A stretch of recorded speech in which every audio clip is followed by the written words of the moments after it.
If I tear this piece of paper like this, and I don't have the papers touch, but I have them go like that, that is what we are looking for. If I did this with some objects, like these dice, and just kind of move them in a way where they're really close to each other, but they're not touching, that is what we are looking for. Let's try this without a piece of paper. Here's a pile of torn construction paper. So if I just kind of spread these out a second, and then I arrange them so that they're kind of touching, or sorry, that they're not touching, but they're kind of close to each other, but they're not touching. It's kind of, if you're ever having troubles with this, try doing it, you know, without gluing any pieces of paper down. Just try to, you know, just take some paper scraps and arrange them like this. I think that this is always a good idea to do before you start gluing anything down, because this is pretty easy. And if these are too close, you know, they're not glued down, so I can just go like that. It's great. So let's try this. I'm going to take a bowl and I'm going to turn it over. Now I want to trace this. You can use it depending on the color of your paper. You can either use a regular pencil or you can use a white colored pencil. I'm just going to go with that. So I have this circle right here, and what I'm going to do inside the circle is I'm going to take scraps, you know, sort of like this, and kind of try to put them together and fill this circle. And then on the outside, I'm going to do the same thing. So let's see what that looks like. You can decide if you want to work from the inside out or the outside in. I don't think, I don't think it quite matters too much which way you start. But I think for me, I find it easier to start at the edge. And so I'm gluing this piece of paper right along this edge of the circle.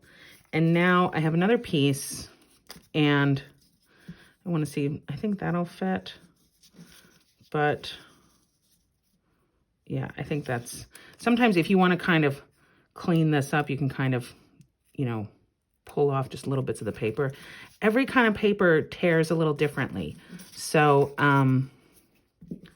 you know, if you have some issues, I'll try to show you a couple ways to get around that, but I just don't want you to be frustrated. So you see how I glued these, and they are really, these two pieces of paper are really close together, but I can still see a little bit of the red in between the pieces, and that's important. So I've got this piece. That seems good. But now I want to tear just a little bit of this off, because I want to try to show that it's the circle.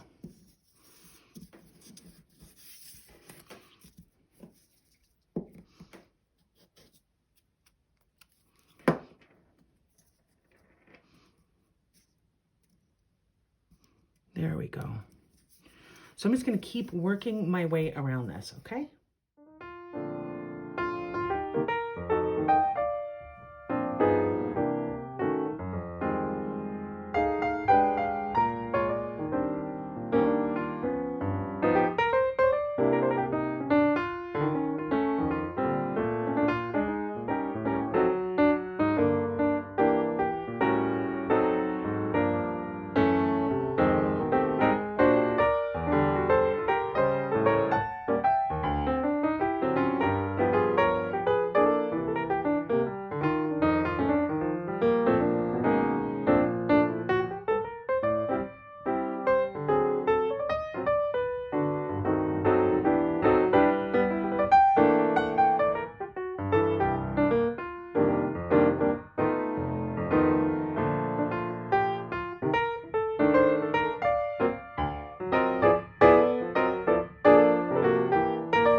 Now for the background, I'm going to use yellow. but I'm going to do something a little bit cool.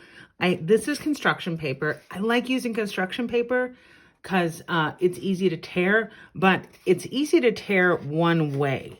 Like I can tear, wait, let's see. I can tear paper this way, no problem, but it's harder for me to tear this way. There's a little bit of a bend to it. So I'm using construction paper, but I'm also going to use a couple other things. This is just some, this is like junk mail. This is a piece of like notepad paper. This is a piece of paper that I colored in with yellow crayon. And this is a piece of paper that I did some watercolor to. So these are all yellows. And so I'm going to use them in the background. But I think using a couple different pieces might be kind of interesting. So let's see what that might look like. If I just kind of give it, using all yellows, but slightly different yellows, I think it's going to have like a cool look. You also see when I'm tearing, you see how close my fingers are, and I'm making small tears. This is a way, if you ever needed to tear something and sort of be really exact with it, this works really well. So that's what I'm doing, especially with kind of harder to tear things like, just every paper is just a little bit different. And I think, oh, I kind of like that.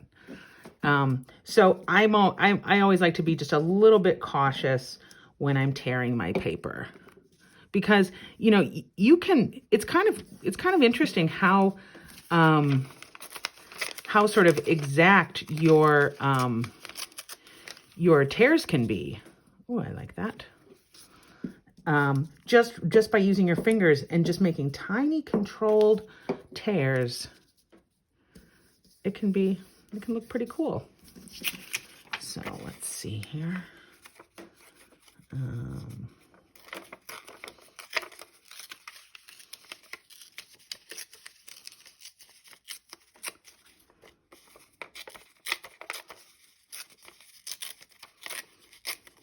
And if you ever have a piece that seems too big, you can always tear that in half.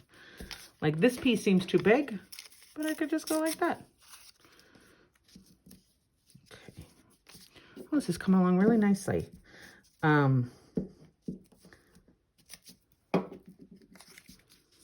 So I'm going to keep going on this, and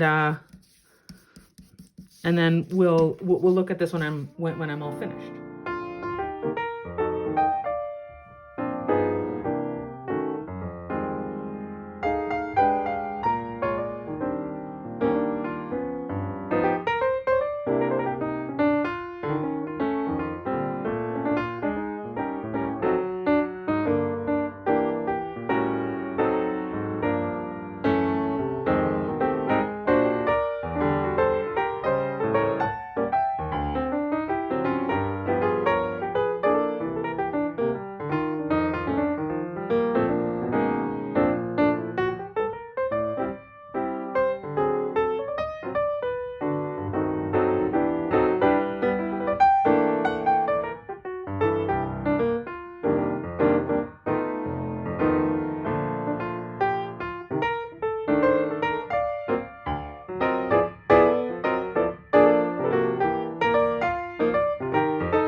So here is the finished piece. I could probably add something right there and something right there, but I think I'm happy with this. I feel like it looks pretty cool. And I think it adds something in this to have different colored yellow paper. I think it sort of just adds something that makes it look really cool. We see this sort of thing in nature too. This is a toy I have of a turtle. And if we look at the shell, you see how like these little sections of the shell, they're really close to each other, but they're not touching. Same on the bottom. Like the bottom of this turtle, the pieces are really close to each other. They all fit together, but they're not touching. That's what we're going for. So in terms of tracing things, for that last one, I used a bowl, right? I could do the same thing. I could use my hand, just like our last lesson. I could trace it. If you do something like your hand, just think that you're going to have to tear your paper as narrow as your fingers. This part of your hand isn't going to be a problem, but this might get a little tricky. And if you guys think that you can do it, I absolutely encourage you to do it. But, if you're unsure of just that little tiny tearing that you'd have to do, maybe don't do something that intricate. You could also do something, I could use my turtle here. Let's see if I can trace it. I think I can.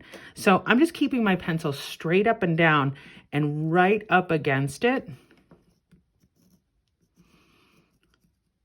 Then it gets to certain things like the feet.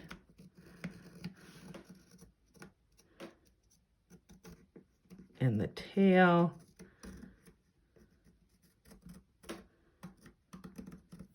I'm going to switch hands.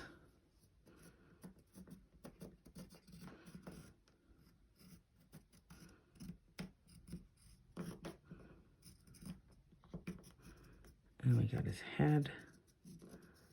It gets sometimes it's a little hard, and so what I'd like to do afterwards is like that looks pretty good, but now I might make my lines a little bit darker. And while if I'm going to do this turtle, it might be a little hard to see that it's a turtle right now, but once I start adding little pieces of paper, I'm going to be able to start to see what that turtle is. Especially if I'm doing this, I might try to keep a pattern that's like the shell. If I were to do a giraffe, like again, these are going to be just like our fingers. It might be really difficult to tear small pieces, but look at this pattern, on a giraffe. It's the same thing as a turtle. That's kind of interesting. So we see this sort of pattern happening a lot in nature.